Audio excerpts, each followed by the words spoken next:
podium. But cool. All right. Hello.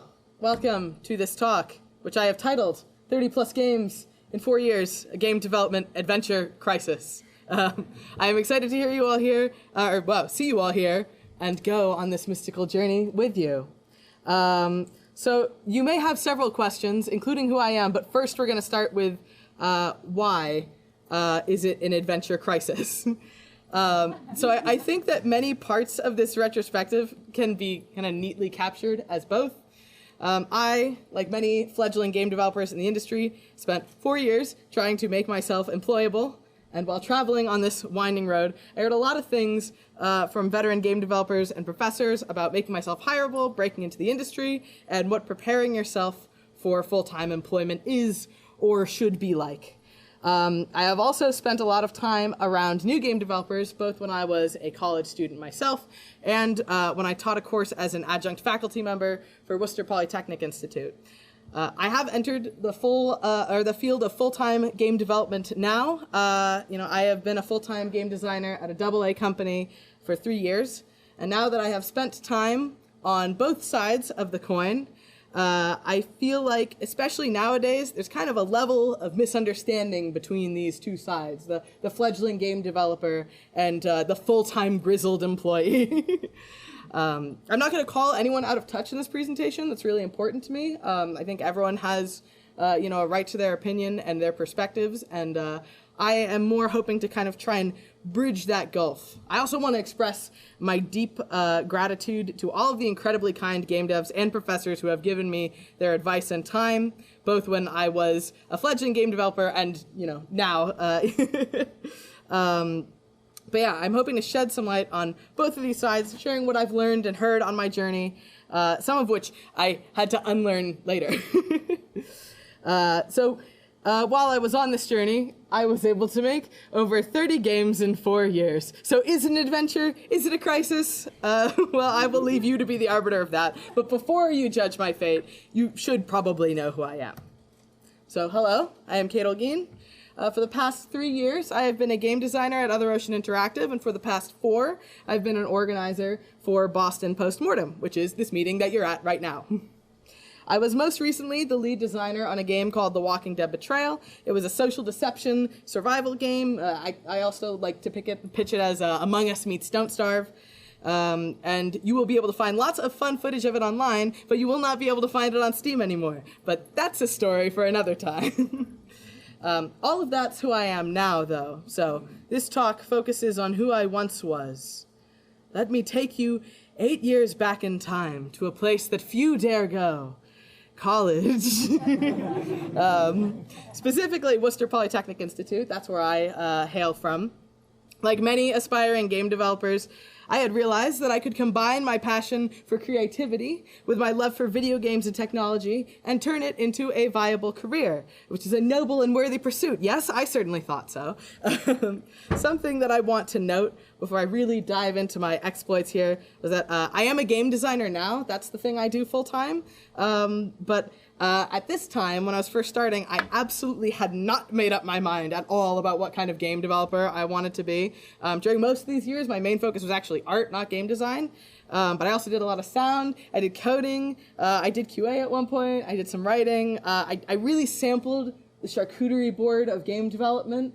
So keep that in mind as I continue on this adventure with you.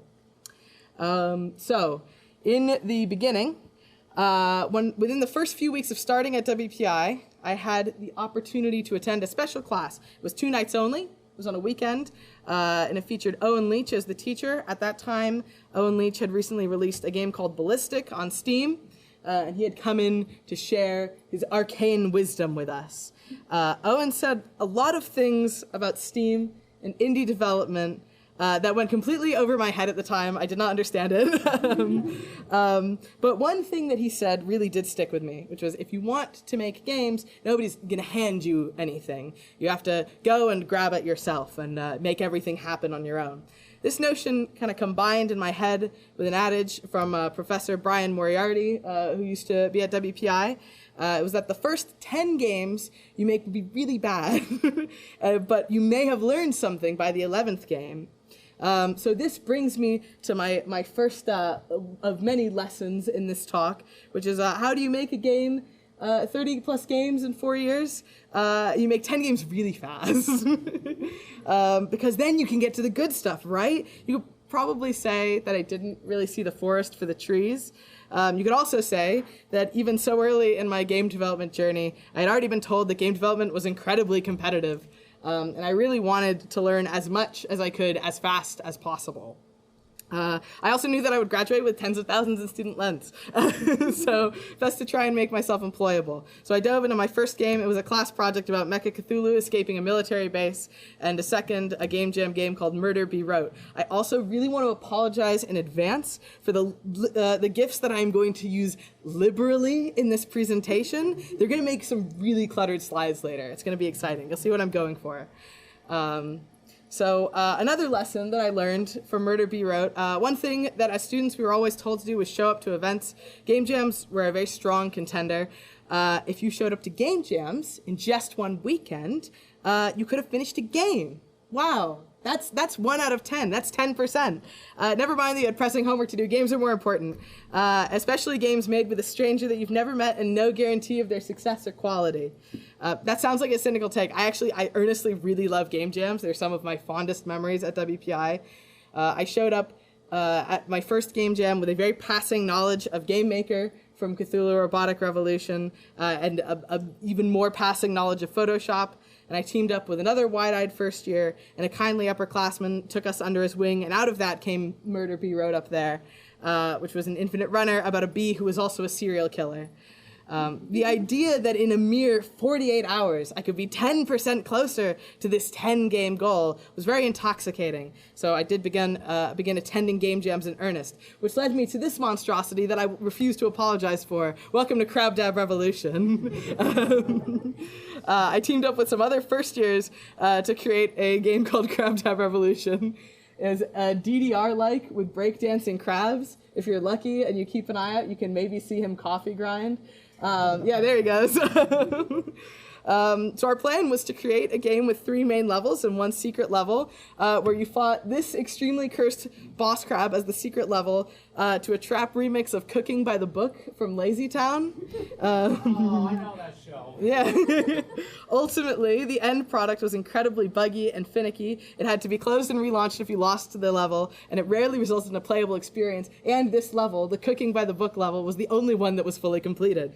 So this brings me to my next lesson. How do you make 30 plus games in 4 years? You lie.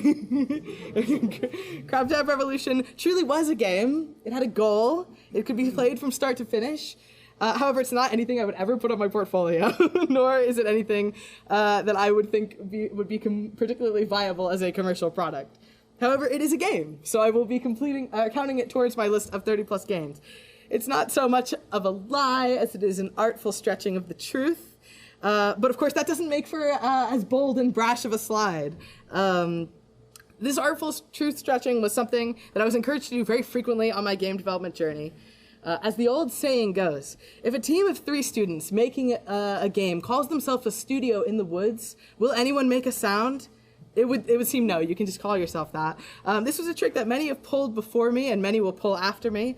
Unrelatedly, have you ever noticed that there are barely any junior game development job postings out there, and that most game dev jobs in general require at least 3 years of experience?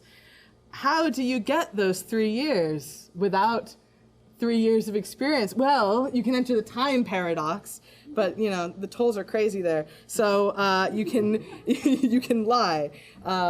This definitely won't come up later. This definitely won't be something that I'll reference later. 100% not. I totally promise you. So the year continued.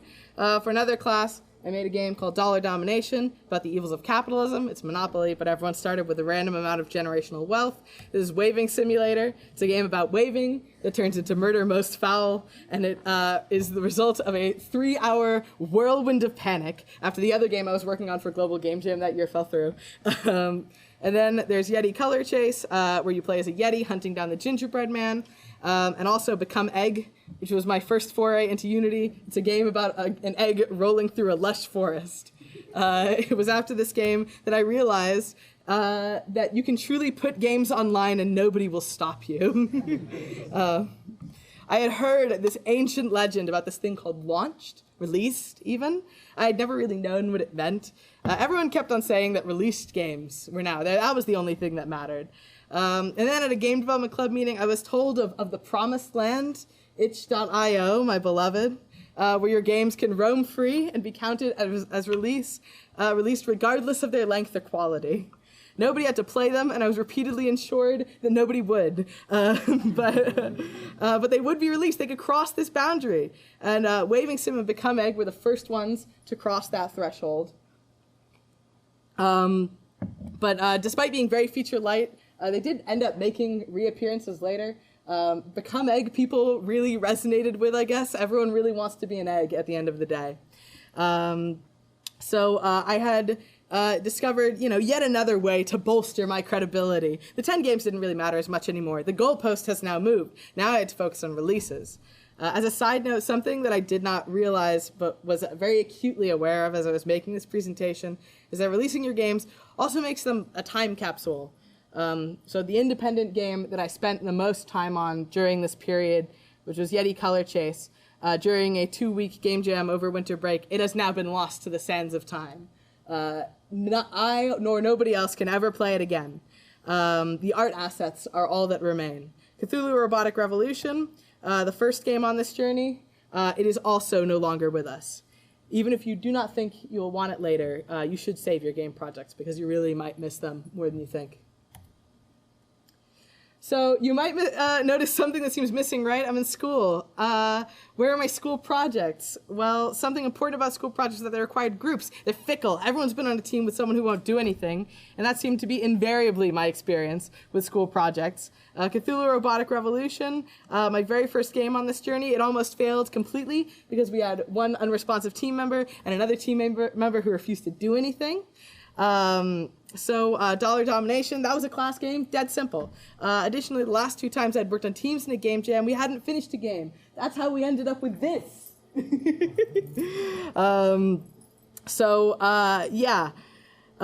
mind, that it was all part of the process. Never mind that I learned things from each experience. They weren't released games, so they didn't mean anything to me, and they were dead to me. But if I continued to learn to code in Unity, I continued to develop my art skills, I didn't need anything from anyone. It was a perfect plan. I couldn't ask a friend to stay up until 2 a.m. to work on a game, but I could do it, no problem. My next game, Actual Wrestling, came out of this frenzy. It was created during a mere 8-hour game jam, barely any time to do anything, and yet by myself I could put together a functional, if meme-ridden, incredibly basic and spectacularly clunky, silly physics game that resembles real wrestling about as much as I resemble Dwayne "The Rock" Johnson. So who needs people? I can do it alone. So don't do that. That was bad. I'm not gonna bear the lead on this. So we're gonna unlearn this instantly. Am I glad I developed the skills to make games by myself? Yeah. Was it completely untenable? Also, yeah. Ultimately, despite the fact that I could make games on my own, it also meant that a metric ton of work fell on my shoulders. It left me unable to bounce ideas off of anyone or share the load on a project. And when I was able to pick who I could team up with, someone who had, compatible skills and ideas as me, we could accomplish great things. Plant Yourself was one such game. It was a party game, Jackbox-like, that used Node.js. That's something I had absolutely no knowledge of, and I still don't. I absolutely would not have been able to accomplish without my team. And Vote Now on Your Phones, which is another Jackbox-like about jokingly identifying silhouettes, such as this lovely lawn chair. And You Are the Arrow, which was a multiplayer game where players placed targets around a map and flew around in first person, trying to find those targets and smash into them. Those were similar such projects that could not have been accomplished without the partnership of other game developers. And in addition to the skills I learned from cooperation, I also discovered another important truth. It's just way more fun if you do it with other people. While I was still learning this lesson, I threw myself into way more projects that were just me. And they were more ambitious as well, because I knew that my working class wasn't going to be portfolio ready. in addition to my work in game jams. During this time, I made Happy Farm Time. It's a humorous, narrative-based game about tormenting a farmer on your quest for greatness. I also completed a demo for a game that I hoped to turn into a larger project. It was called Demon Days. It was not the Gorillaz album. It was about a girl in a small town who develops the ability to see and fight demons. During this time, I spent many late nights in my room subsisting on corn chips and not much else. And spending late nights on game development didn't really change when I teamed up with other people, but at least I was able to do it in good company. One game that I made in such a fashion that I look on very fondly was called Dragged Out. It's a visual novel featuring rhythm and mini-game sections that was an allegory for being transgender. I teamed up with a very good friend of mine, Leo, for this game, and without his valuable insight and personal experience, it really never would have come to fruition. So, similar to Show Up, the next adventure is Go to Everything. As I'm toiling away at my portfolio, I started to hear that breaking into the games industry requires a lot of luck nowadays. I don't say this to scare anyone, but the supply of people hoping to break into the industry outweighs the number of jobs out there. So if breaking into the industry is like winning the lottery, you're kind of at the whims of Lady Luck sometimes. But there are ways that you can buy as many lottery tickets as possible and get better chances. One such way is to get cranking on your portfolio and skills, but another way, equally as important, is going to events and meeting people. Like this one, right now. The industry is small, lots of people know each other. Now, this prospect was not one that I wanted to welcome because I am terribly anxious and I actually have an anxiety disorder. So the idea of going to a bunch of events and talking to a bunch of people that I didn't know really terrified me. But I made myself do it over and over again, and eventually I started to recognize familiar faces and I made some friends. It was at this point, though, that I started to really keenly feel the gulf of understanding between those in the industry currently and those from the outside looking in. I'm going to talk about this specifically in the context of events later, but I do want to bring up this. So, as I continued working on games and going to events, I really often heard that fledgling game developers don't understand marketing. And I do think that this is incredibly fair. I know that when I first started out, I liked games as a medium, but I knew next to nothing about what the market for games was like. And it was very hard for me to learn how to view games as a commercial product instead of a pure form of artistic expression. And it's hard because the artistic expression is what made me really fall in love with games, but the commercial product is what allowed me to make games into my career. So I think it's very fair to say that new game developers are still really developing this distinction, and that lack of distinction impacts their output. So if you look at my games on the screen, as the computer very desperately tries to keep up with all of these GIFs, this is going to get really exciting later. If you look at all these games, I would say that just about all of them are vastly unmarketable. I don't know if I see anyone shelling out $39.99 for Crab Dab Revolution. Not sure about you. I just do it just like for $1. So at this stage of my journey, the most recent game that I had made was a visual novel made in a 24-hour fever dream called Building Relationships, Foundations of Love. It's about dating landmarks like the Empire State Building. I don't know if I see that being a doorbuster smash. Additionally, I also think that it's equally fair to say that many new game developers vastly underestimate the role that marketing plays in a successful game launch, because with little exception, marketing is integral to determining a game's commercial success. However, what I did find myself kind of vexed by, and still kind of vexed by to this day, is that once you are aware of marketing as a specter looming over every game's success, as a new game developer, it feels like there's very little you can actually do about it. Marketing people much smarter than me have told me that more than anything, money is the secret sauce that makes the machine work. Without money, there's very little you can do to maximize your chances of success. And if you're trying to get your first full-time job in games, marketing money may be in very short supply. I know that the slide here says that this is a lesson, but what I actually propose is a mutual understanding. New game developers learn what the game development market looks like and critically examine yours and other games for what elements separate from their sheer quality make them a commercial success. Because marketing niche, marketing push, all of those things can be as, if not, usually more important than the actual quality of a game in determining how a game performs in the market. Experienced game developers understand that while many new game developers don't know the importance of marketing, there are also many new game developers that actually do, but they don't have the resources or the institutionalized knowledge available to take advantage of it. I've heard a lot of experienced game developers kind of bemoan that many new game devs' marketing plans kind of boil down to make an account on this social media site, but also, why do you think that's what they default to? That's the resources available to them. It's one of the only things that's free. I'm not saying it's a good plan, mind you, but sometimes it's the only thing that's available. So, on the topic of understanding games from a commercial perspective, I really can't undersell the value that I gained working as a game developer in a professional environment. Once you're working for or with a company, your understanding of games as a commercial entity shifts. So this is another thing that I think new game developers, especially students and experienced game developers, don't really understand as much about each other.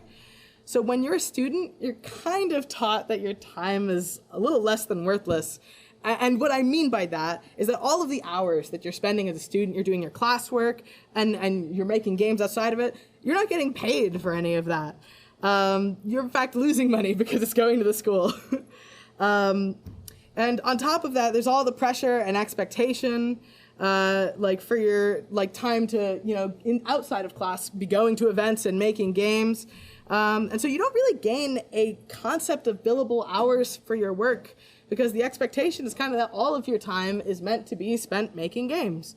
And you're paying money to be doing that. But of course, if you take a moment to sit down and pretend that you and your team are being paid a market wage, all of those hours get dollar signs attached to them.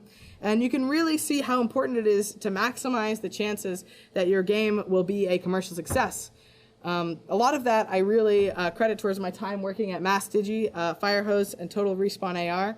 I worked for those companies in 2018 and 2019, and Firehose a little bit in 2020.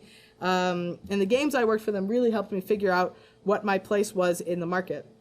I'll also say that a large part of the reason that I was able to work with professionals in this way was because I was going to events and working on my portfolio. So I'd met people at MassDigi and people at Firehose before I got hired there. And while it did change a lot over the years, I had been maintaining a portfolio since the end of my first year in college. So at MassDigi, I worked on an infinite scroller game where you had to knock obstacles out of the way of a little fire guy. It was called Lead the Light. I also worked on about one asset each for other games that were being developed at that internship. It was Line Slider, Spell Strike, and Cyberdrive 2077. I'm counting them here because the lesson about inflating your list of released titles had continued to be, hammered into me. We were all listed in each other's game credits for these games, even if we had, barely touched them. And everyone on our strike team also got funny little names. So I got lead artist and audio coordinator, which I'm still delighted by. At Firehose, I worked on voiceover audio and QA for a visual novel style game for a secret client. I also did a mishmash of things for a game called Paleontology. It was about digging up alien dinosaur bones. It never saw the light of day, Paleontology, but it did end up kind of being cousins to Firehose's later release, which was Tectonica, you might have heard of. And at Total Respawn AR, I did 3D art for their VR-cade game Reality Zombies.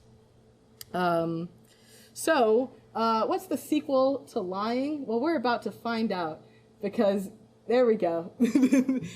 I'm really pushing the technological limits of what Google Slides is capable of. So time went on. I worked on a few more Game Jam games. It was a mountain scaling game about keeping warm and using your past dead bodies to navigate you. It's a little less gory than you'd think because they're all capsules. That was a very short Game Jam. I also made a game that looks a bit more visually impressive about a game about being a snail with fire and ice abilities. Mostly, however, I was focused on going to events and working on projects that would be good for my portfolio. So I began development on a wacky physics game in the style of Octodad called Friend Sighting, where you played as Mothman at a college for cryptids. Around this time, I forayed also a bit more into serious games with Baron Butcher, which was a fairly on-the-nose visual novel about, it was a bullet hell visual novel hybrid about trying to escape a homophobic family gathering. I showcased this game at an event for the Different Games Collective, and then when GDC rolled around in 2019, I applied to get a pass from them. I was accepted. GDC was a whole new landscape, and I had been going to GDC, or I'd been going to events, but everyone talked about GDC as this place for, the place to be for aspiring game developers, or aspiring full-time game developers. However, when I told folks I was going to GDC, many people told me the same thing, which was don't advertise that you're a student. Say you're an indie developer. Friend Sighting is going to get released on Steam at some point, right? Yeah, so, and you've released games online, right? This thing's available online. Yeah, so do that.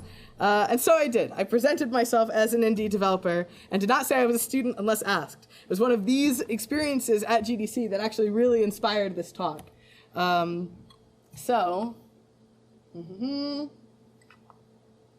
This is a good opportunity for me to take a drink while technology catches up with me.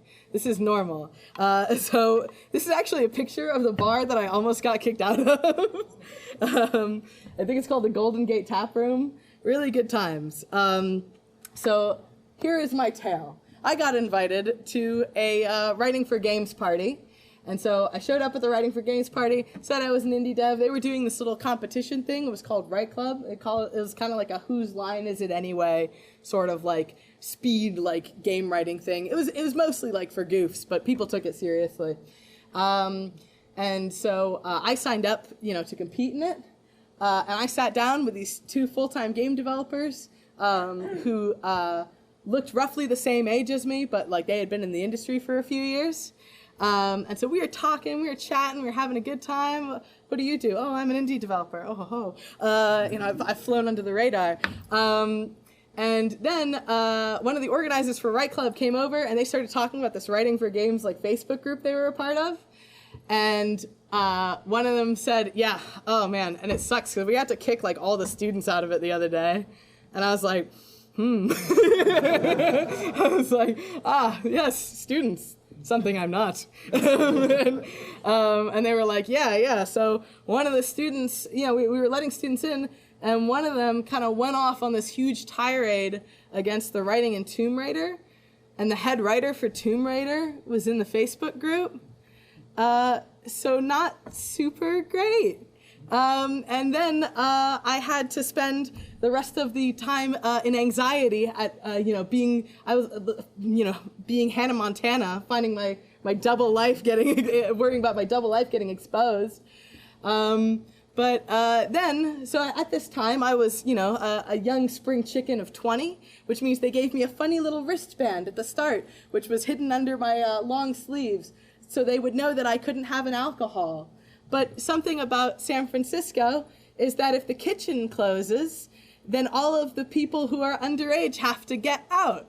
So when the clock strikes 11 and I turn into a pumpkin, the security guard starts walking around, and I am able to very carefully, tuck my little wristband under my sleeves and not get kicked out. But now I'm living a triple double life because not only am I a student, I'm a baby. So I didn't get kicked out ultimately. I actually tied for 4th. It was very exciting. But looking back on it, looking back on this story, I really have a lot of empathy for both sides. I have empathy for the developers that I was talking to because it can be really frustrating when someone enters your space without really respecting it or getting what it's for. There's a big difference between looking at game development from a developer's perspective versus a gamer's perspective. And it can take new game developers a long time to really understand that. Seeing as the relationship between gamers and game devs is often kind of adversarial, I don't blame developers for not wanting to engage with that at all. I know that a lot of times I don't want to engage with that at all. When I hear what gamers are up to on the internet, I'm like, I'm gonna be over here now. But I'm still a huge, fan of games. But I also think that a lot of new game devs are like I was, which is, earnestly ready to learn and trying desperately to figure out their place in an environment that at times seems actively hostile to them. The few fledgling game developers who weren't doing that, or who were coming in and ranting about Tomb Raider, they gave us all a bad name. Much in the same way that many experienced game developers were incredibly kind to me when I was a student, but the others who, brushed me off or patronized me made the entire space feel a lot more scary. So once again in this presentation, I request a compromise. New game developers, please be aware of the space that you're in. Games inspire a lot of strong opinions in those who care about them, whether those opinions are fanatic love or abject disdain. I could rant for probably an hour. I could do a whole other talk about my deep, deep love for the game Butterfly Soup. Take a moment to kind of shelve some of those stronger feelings, those opinions, and realize that while you know a lot about games from a player's perspective, game development is a different animal. And even someone who made or likes a game that you really utterly despise still has a lot of professional knowledge to offer you. Experienced game developers, I know that new game developers can make these kinds of social faux pas, and that they still have an awful lot to learn. But also, the rate of attrition in this industry is spectacularly high. The 2024 GDC State of the Industry reported that 56% of respondents, over half, who have been involved in game development, 56% of respondents have been involved in game development for 10 years or less. Lots of people don't stick around. Inevitably, you're going to have to work with new people. And with the rate that things are going, in another 3, 5, 10 years, those new developers, the people who are new now, they're going to be the majority. And how they're treated now is going to affect how they treat new people. And, the cycle starts anew. I would like to work in an industry that fosters and uplifts new talent and keeps that uplifting cycle going. I know that there are a lot of people in the Boston games community who I really admire for that reason, that they uplift new people. And, let's keep a good thing going. We're all game developers. We're all in this industry together, whether we like it or not. And trust me, sometimes I do not. The technology continues.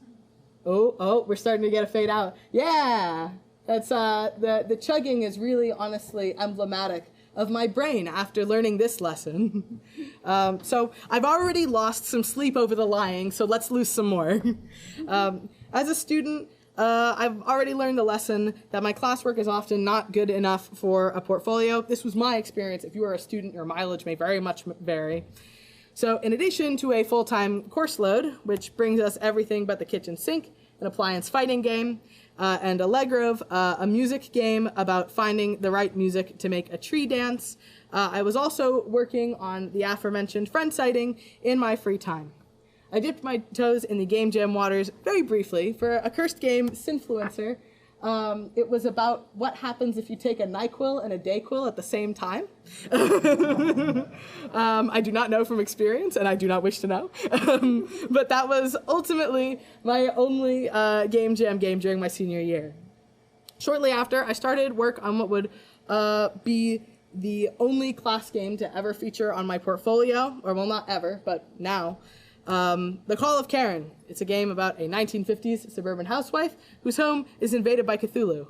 While it was a game developed for class, we continued to work on it well after the school year had ended, and it ended up evolving into so much more. So we eventually released it on Steam, and it's garnered over 100,000 downloads, and there's like one YouTube video of it that has 4.5 million views. If you're interested in learning more about that, a few years ago I actually did a presentation, a postmortem on the Call of Karen for Boston Postmortem, and a recording of that presentation is actually on our YouTube channel. Shameless plug. So I find it very fitting that my time at school both started and ended with Cthulhu, though unlike that first foray into game development, the team for the Call of Karen really did prove to be spectacular. So if we go back to the lottery ticket metaphor, I'd really been trying to buy as many tickets as possible. I was the president of WPI's Game Development Club. I was a student representative for the game dev faculty. I TA'd over 14 classes. I was doing work for Total Respawn AR while I was in school. That one wasn't actually a summer gig. As you can imagine, this left very little time to actually be a human being. When I went to GDC in 2019, I had 3 days of respite, not including travel, which was during 2 out of those 3 days. I had 3 days of respite before I packed up and drove to a Boston Airbnb with 2 other students to run WPI's PAX East booth. When I wasn't working the booth, I parked myself down in the convention hallway with my laptop and worked on my homework, and at night, I was either at a game dev meetup or sat on the Airbnb couch, once again, doing my homework. I have a distinct memory of actually rigging the main character of Everything But the Kitchen Sink. He was a recycling bin boxer named Recycle, but Recycle was spelled like Michael. While my teammates watched She-Ra and the Princesses of Power on the TV. The next year at PAX was slightly less busy because I wasn't in charge of the booth itself, but I was there to showcase the Call of Karen and help the team that was in charge. And yet I still ended up parked on the floor of the convention hall between shifts with my laptop because I was sitting next to my friend-sighting teammate as we pressed the launch button to release it on Steam. I did not give myself a lot of grace during this time. I was constantly busy. But I hoped that this constant busyness would eventually bear the delectable fruit that was a full-time game development job. And this hope would soon be put to the test, because soon I was going to exit. Soon it would be graduation. My days as a student were over.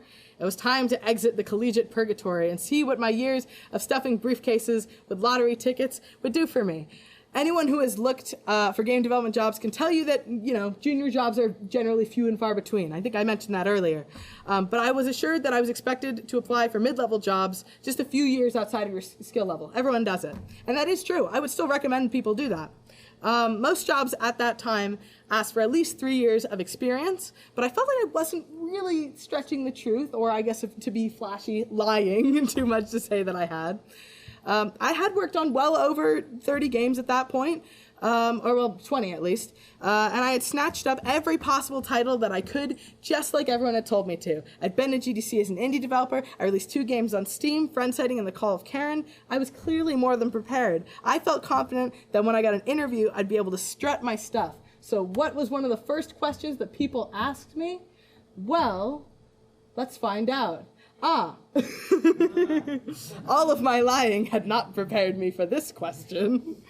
Now, to be clear, I am not completely foolish. I had not put all of these games on my resume or my portfolio. In fact, I had prioritized all of the ones I did for a company and only had 2 that were my independent endeavors. That was Friend-Sighting and The Call of Karen. But at the same time, really, how foolish would I have been? Because all of these years of trying to distance myself from being a student while being completely unable to avoid it, unraveled by one simple and extremely obvious question. The song and dance is kind of baffling to me, because experienced devs know that when a student makes up a studio, it's not a quote-unquote real studio. But also, when I was a student, I didn't really think that I was fooling anyone either. The facade is really transparent on either side, but what kills me is that from where I'm standing now, I would still recommend that new game developers put their independent or class games down as like a studio game because it's expected, and because sometimes it will actually work. As more and more job applications got sent out and fewer replied, I did find myself endlessly puzzling over why. I reached out to professionals I knew for portfolio and resume reviews. Nothing really seemed to work. The next 6 months were hard. I got really far in some interviews, but I did not hear back from most places. I didn't make any games. All of my energy went into making and remaking my resume and my portfolio and my LinkedIn. I was really privileged. I was able to live at home while this was happening. I managed to cling on to a few crumbs of hope. Ichiro Lam of Deja Vu Games said that he needed someone to do QA for a short-term, part-time contract. I reached out and I managed to get the job. I learned that Eitan, my old boss at Firehose, had actually put in a good word for me. And through this contract, I did some QA for 20 Minute Metropolis, T-30, Monster Loves You Too, and a game called Ah. It is actually called that. It was the remastered version of Ah, actually. Adding a few more games to this laundry list.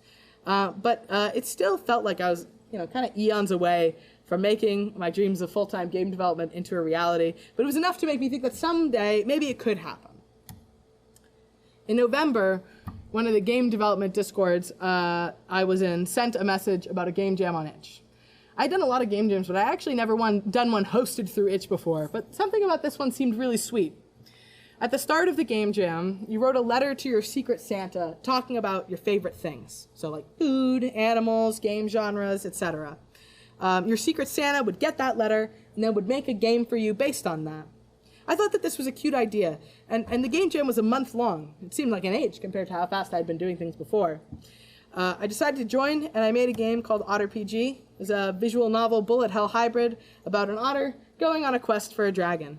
It was the first time in years that I had made a game that I had no intention of putting on my portfolio or putting towards my career. I could really see how I'd grown finishing Otter PG. As much as I was worrying that my skills weren't enough, the difference in quality between this game and the earlier games that I had made was staggering, and I honestly really credit this game for making me fall back in love with game development. So, a month and a half after completing Otter PG, I was hired as a full-time game designer at Other Ocean Interactive. Yay! Thank you. After 4 years of game after game and 9 months of poring over my portfolio, everything came together in 2 weeks. I almost couldn't believe it. They were moving a designer to a different project. They needed someone fast. They decided to take a chance on me. They hired me for a temporary 3-month contract to see if I'd be any good, and after that, I became a full-time employee. And, even after they asked me basically verbatim, were any of these companies real? Including the companies that actually were real, I still managed to get the job. So, live your dream. What does it look like on the other side when you have actually gotten a game development job? I'd spent years trying to get here after all. Well, first of all, I found that I was way more relaxed at events. It turns out that you can actually stop lying by omission and almost getting kicked out of bars when you both have a job and are over 21. I also suddenly had way more time for everything. Hobbies that I had neglected for years were suddenly back on the table, and interests I had forsaken because they wouldn't be employable game dev skills, for me at least, writing, music, crafting, all of that was suddenly I could do it again. As you can imagine, though, I did struggle to achieve a work-life balance. Years of working yourself to the bone does not disappear overnight. During stressful periods of work, I can still feel myself drifting back into those old bad habits that I developed during my journey. Of course, I did have a long period of extended burnout. It was a long time before I felt like I could even touch game development outside of work, and longer still before I felt like I could see a project from start to finish. And of course, even though I had a full-time job, those arbitrary goalposts still remained in my head. If I started a game dev project outside of work and I was unable to finish it, it was clearly a failure because I couldn't release it. Something that I really do want to stress is that having a full-time job in game development was easier than being a student and trying to break in every single possible way. For one thing, I was getting paid, instead of paying someone else. That makes a huge difference. And for another, there were very clear boundaries between when I was working and when I wasn't. I am very fortunate. I have experienced very little crunch at Other Ocean. But even the busiest periods at Other Ocean completely paled in comparison to what I was doing at school. The thing is that when you're a student, you are always a student. Your time is truly never your own. There are always games, your resume, your portfolio, your classwork. There are always so many things for you to work on. You can't ever really clock out. There's no clear boundary between when you're a student and when you're not. But now at Other Ocean, I could finally clock out. My time was mine again. So, what's the real secret sauce? As it tries to load 30 GIFs again. Actually, I think it's 36. So, how do you truly make 30+ games in 4 years? What is the single word that I can distill unto you to tell you how to do it. Don't. I've given you these lessons, but many of them are warnings. I made it into the games industry. I was recently the lead designer on a $1 million game. I implore you, don't do what I did. I sacrificed my work-life balance and primed myself perfectly to think that going into I primed myself perfectly to go into an environment that could have taken advantage of me. I'm very lucky I ended up at a company with a work culture that has worked out for me. Many have not. Additionally, I also think it would be disingenuous to say that I made 30 plus games in 4 years. Some of these games, I was the sole creator. I did absolutely everything. For some of them, I touched relatively little of the final product. And as we already know, for some, I only did one asset. Did I contribute to 30 plus games in 4 years? Yes. Would I say with my whole chest, look at all of these games I made? No. Additionally, as you can tell by looking, the quality of these vary very greatly.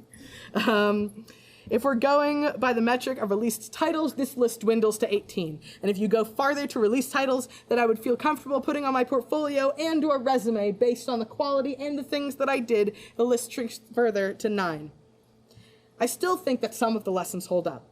For example, I said a lot about lying to increase the number of games you worked on, but all of the games you see here, I did work on them. They were all a playable experience from start to finish. Once again, I would not put all of these in my portfolio or say that some of them are any good at all or say that I contributed incredibly meaningfully to all of them, but they are games. I made them, and I'm glad I did. I think that there are a lot of new game developers that feel very daunted by this industry and don't take enough credit for the hard work that they're doing, even if that hard work never makes it to release or to a portfolio.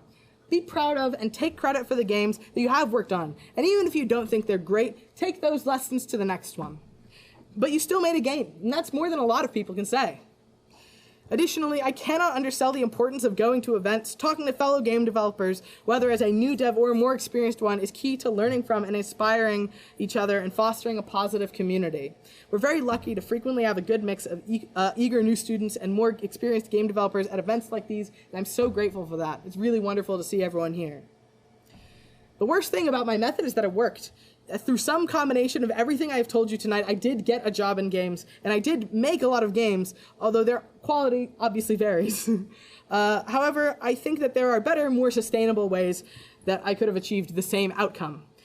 Similarly, now as a full-time developer, I think that we owe it to new game developers to support them and uplift them in whatever ways that we reasonably can. So, my lesson to you is don't, but that inspires another question. How can we don't? Let's start with things that new game developers can do to don't. First, set the precedence of a work-life balance early. I know that when you're new, and especially a student, it can feel like you absolutely do not have the time to do everything in the day. Trust me, I really understand. But I would have had a much easier time if I had set some more firm boundaries around certain parts of my life to not let game dev work seep into them. It can be as big as saying you're not going to do game dev at all on Thursdays, or as small as saying you're not going to work at all while you're eating meals. Additionally, and I've said it before, but I'll say it again, work on developing that mindset that allows you to square in your mind the artistic and the commercial, the gamer and the game dev. When you enter a game dev space, understand that you have a lot to learn and that everyone has something to offer you.